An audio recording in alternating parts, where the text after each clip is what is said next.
Ce matin, la tension était perceptible sur le visage de ces dirigeants de la radio Mosaïque après l'annonce de l'assassinat du président de la République d'Haïti. Ça fait beaucoup la peine et ça fait triste pour le pays et pour la nation tout entière.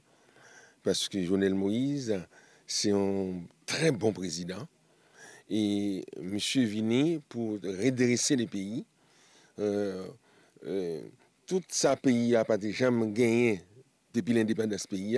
M. Vini, il a commencé à attaquer. Il y a des problèmes, ça. Un pays d'Haïti qui, selon Lisner Ier, peut basculer à tout moment dans une guerre civile. Et si, dans les minutes qui suivent, il n'y a rien qui fait, il va y avoir une guerre civile en Haïti.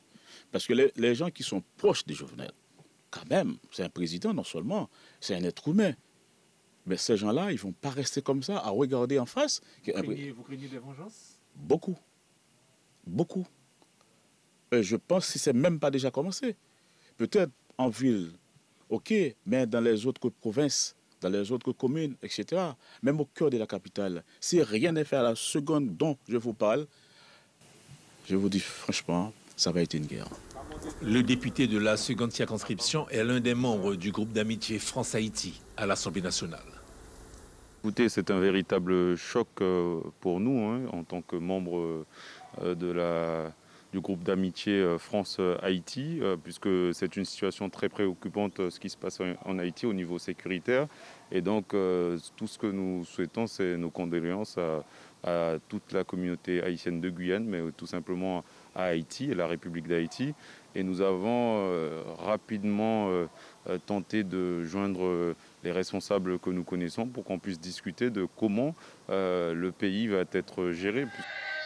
Un assassinat qui pourrait avoir des conséquences sur la pression migratoire en Guyane.